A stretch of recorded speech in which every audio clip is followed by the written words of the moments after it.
अरे खुश न्यूज़ है, खुश न्यूज़ अरे गुड न्यूज़ है भाई, गुड न्यूज़ है। मतलब मज़ा ही आ गया ये सुनोगे ना आप तो, मतलब बौखला जाओगे यार। नहीं नहीं नहीं, बेली रिटर्न नहीं करिए, बल्कि रोमन रेंज से रिलेटेड है।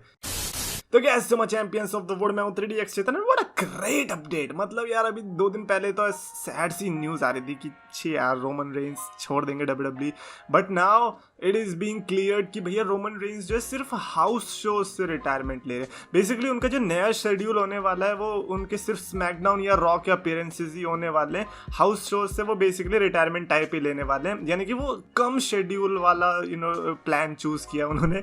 जैसे हम लोग प्लान नहीं चूज़ करते इंटरनेट का, वैसे ही उन्होंने चूज़ किया कि भैया नेक्स्ट ईयर से या फिर अभी से, आई डोंट नो कि कब से एप्लीकेबल है, बट जो भी उनकी नई डील में यही है कि वो कम से कम शोज करेंगे लाइव इवेंट्स वाले, यानी कि जो टेलीवाइज्ड नहीं होने वाले। एंड आई एम लाइक भाई ये हुई ना बात, भाई जो चीज़ दिखने ही नहीं वाली टीवी में क्यों जाना उधर, भाड़ में जाए। खुश होते रहो, तुम्हें अपना खुश होना है। तुम लाइक छोटे छोटे सुपरस्टार्स को देखो भाई, जब आप बड़े बन चुके हो तो क्यों जाना है आपको ऐसी जगह पे, आप सिर्फ टीवी के लिए अपनी अपीयरेंसेस रखो ना। तो ये तो बहुत अच्छी अपडेट है। मतलब ऐसे में इसका ये मतलब है कि फिर तो 4-5 साल आराम से खिंच जाएंगे यार।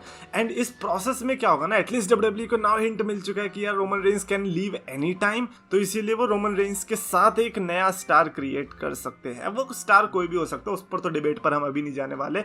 But now the next 3 things are Hell in a Cell, Money in the Bank and SummerSlam in that particular order also.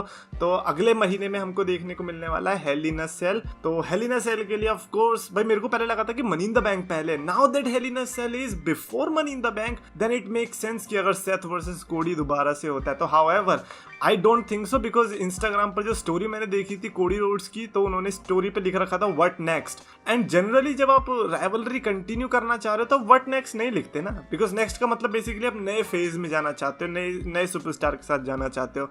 तो आई डोंट नो कि कोडी रोड्स एक्चुअली में लुकिंग फॉर न्यू ओपोनेंट, या फिर raw में कुछ ऐसा हो जाएगा कि भैया Seth Rollins versus Cody roads अभी से कंटिन्यू रहेगा।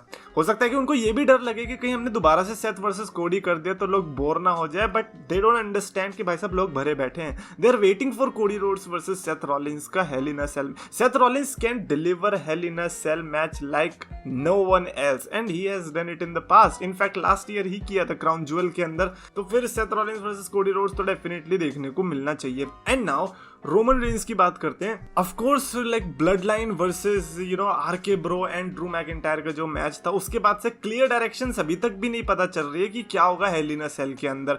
My prediction still goes with कि शायद से जो टाइटल यूनिफिकेशन है ना वो अब हेल इन अ सेल के लिए शिफ्ट हो जाएगा। Meanwhile Drew McIntyre versus Randy Orton भी, Drew McIntyre versus Roman Reigns, sorry for that, Drew McIntyre versus Roman Reigns हमें Hell in a Cell pay per view में देखने को मिल सकता है। तो बेसिकली जो आज 6 मैन टैग मैच था वो ऐसा स्प्लिट हो गया, एक टैग मैच और एक सिंगल्स मैच में कन्वर्ट हो जाएगा। मीनवाइल रॉलिंस एंड कोडी का मेरे को थोड़ा डाउट है, बट आई रियली विश कि इनके बीच हेल इन अ सेल ही देखने को मिले। उसके अलावा एज सच कोई बड़े मैचेस है नहीं, मतलब जैसे कि एजे स्टाइल्स और एज में भी मेरे को लग रहा है कि शायद से इसमें भी टैग मैच ही देखने को मिल सकता है, लेकिन हेल इन अ सेल के अंदर नहीं। हाँ ये भी याद रखना, बिकॉज इतने सारे hello in a Cell match नहीं होंगे, बिकॉज एक तो वुमेन्स मैच भी रखने वाले फॉर श्योर, या और एक कोडी वाला मैच होगा या फिर रोमन रेंज वाला, और अगर दोनों भी हो गए तो भी 3 hello in a Cell match होते हैं। 3 से ज्यादा हेल इन अ सेल तो डेफिनेटली नहीं करने वाली WWE। तो इसीलिए आई कैन नॉट एक्सपेक्ट कि एजे स्टाइल्स वर्सेस एज में भी ये लोग स्टिपुलेशन डाल रहे होंगे। तो इसीलिए मेरी लाइक एज सच कुछ उम्मीदें है भी नहीं। बट अभी के लिए जो इंटरेस्टिंग पार्ट्स ये होंगे कि भाई एजे स्टाइल्स क्या एक्चुअली में और मेंबर्स रिक्रूट करेंगे, बिकॉज एज की फैक्शन में तो आ चुकी है रिया replay, and also Riya replay की राइवलरी लिव मॉर्गन से चल रही है। And in case you don't know, पता नहीं मैंने ये वीडियो में लाया था नहीं, किसी ने मेरे को एक पोस्ट पे टैग किया था जिसमें उस बंदे ने AJ Styles and Liv Morgan की लाइक कंबाइंड फोटो बना रखी थी कि इन दोनों ने शादी कर ली है। एंड नाउ भाई क्या बढ़िया स्टोरी टेलिंग होती ना कि what, now he can finally brings his wife to face Rhea Ripley भाई बहुत ही बढ़िया होता वो, बट मेरे को पता नहीं वो फोटो मिल ही नहीं रही है। मेरे को पता है कि इंस्टाग्राम पे टैग किया था, लेकिन वो टैग भी पता नहीं बहुत नीचे है, तो आई डोंट नो कि where it is. But anyways like नया मेंबर लाइक ये भी है कि यार देखो, अगर एज की टीम ने फीमेल रिक्रूट करी डजंट मीन कि जिसके साथ राइवलरी चल रही है फिर उसको भी एक फीमेल चाहिए ही चाहिए। हाँ थोड़े टाइम के लिए लिव मॉर्गन डेफिनेटली आ सकती है, and there is no any other option. आप किसको लाओगे? बेली ऑफ कोर्स लोगों के दिमाग में आ रहा है, बट वाई? जब लिव मॉर्गन के साथ लिटरली राइवलरी चल रही है। Bayley and Liv Morgan are so much good friends की नहीं आएगी वो बेली लिव मॉर्गन का रास्ता काटने, तो फिर वो भी भूल जाओ। आई थिंक लिव मॉर्गन ही आने वाली है। एंड पीपल आर सेइंग कि यार देखो अब 3 बंदे हैं तो मेरे हिसाब से एक और हो जाना चाहिए, तो 4 बंदे हो जाए तो 4 on 4 की ही सिचुएशन करके वॉर गेम्स करके खत्म करो भाई। अब हेल इन अ सेल छोड़ो, सीधा वॉर गेम्स पे टारगेट करो, क्या कहते हो? आई think that would be a great option, but नहीं लाएंगे वॉर गेम्स भाई। वॉर गेम्स इतना बढ़िया पेपर व्यू है, ये लिटरली उसको एक PLE में कन्वर्ट कर सकते हैं from NXT to direct main roster, but पता नहीं क्यों नहीं कर रहे हैं। और इनके अंदर पोटेंशियल है, बड़े बड़े मैचेस उसमें दे। सर्वाइवर सीरीज को हटा के वॉर गेम्स करो यार, क्या बढ़िया मजा आएगा। तो हेल इन अ सेल के लिए ऑफ कोर्स अभी के लिए तो पता नहीं है कि क्या क्या हो सकता है, क्योंकि कल की जो रॉ होगी उससे बहुत चीज़ें क्लियर हो जाएंगी। In fact universal champion WWE championship के लिए भी चीज़ें क्लियर हो जाएंगी। ओ बाय द वे हो सकता है कि 2 टाइटल्स अलग अलग डिफेंड करे Roman Reigns hello in a cell के अंदर ना। मनी इन द बैंक के लिए इंटरेस्टिंग पार्ट है कि अभी भी पोस्टर में ब्रॉक लेसनर को रखा गया। आई अंडरस्टैंड कि लाइक बैकलैश के पोस्टर में भी था, बट वो एडवर्टाइजिंग पोस्टर था and Money in the Bank का भी एडवर्टाइजिंग पोस्टर ही है, तो we can not confirm. But अगर ब्रॉक लेसनर उधर हैं तो there is a big chance कि हेल इन अ सेल का केज तोड़ के शायद से ब्रॉक लेसनर अंदर घुस सकते हैं। That could be a great possibility, so that we can have Brock Lesnar versus someone at Money in the Bank.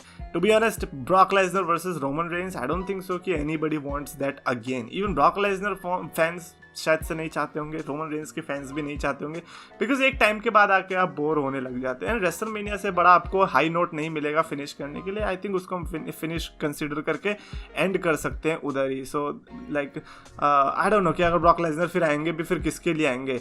I think Drew McIntyre can be great option, because I was thinking कि अगर Roman Reigns versus Drew McIntyre का match हो रहा है at Hell in a Cell, what if Brock Lesnar comes and instead वो Roman Reigns को attack करे। वो अटैक कर देंगे किसको? ड्रू मैकिंटायर को।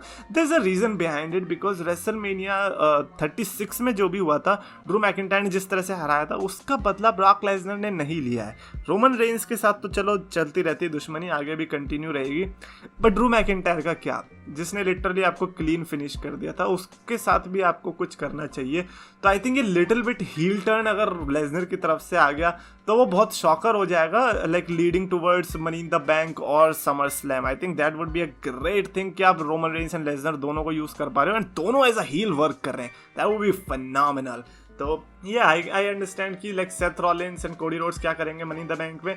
आई अज्यूम कि दोनों के दोनों सुपरस्टार्स जो हैं ये money in the bank ladder match में देखने को मिल सकते हैं। इनकी राइवलरी भी कंटिन्यू रह जाएगी एंड फिर ये होगा कि यार इन दोनों में से ही कोई ब्रीफ केस जीतेगा। देयर इज नो वे कि फिर और किसी और सुपरस्टार के चांस रहेंगे। यार देखो कोडी रोड्स का पता नहीं, मेरे को ऐसा लगता है कि यार वो इस पोजीशन पे इस समय कि ब्रीफ केस ना जीते तो ज़्यादा अच्छा है, बिकॉज वो बिना ब्रीफ केस की चैंपियनशिप अपॉर्चुनिटी ले सकता है लाइक समर स्लैम के बाद में, कभी भी जब भी उनका मन करने वाला है।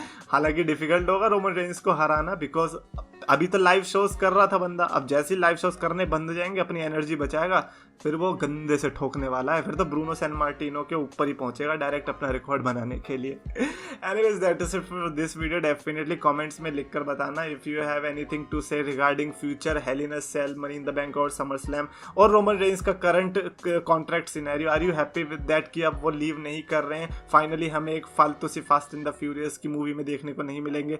If you are a Fast and the Furious fan, I am sorry, मैंने 1-2 मूवीज देखी, मैंने 1-2 पार्टी उसके देखे हुए हैं, तो आई कैन से कि मेरे लिए तो नहीं थी एटलीस्ट। तो ये कमेंट्स में लिखकर बताना। अगर आपको वीडियो पसंद है तो प्लीज लाइक और शेयर करो, चैनल को सब्सक्राइब करो।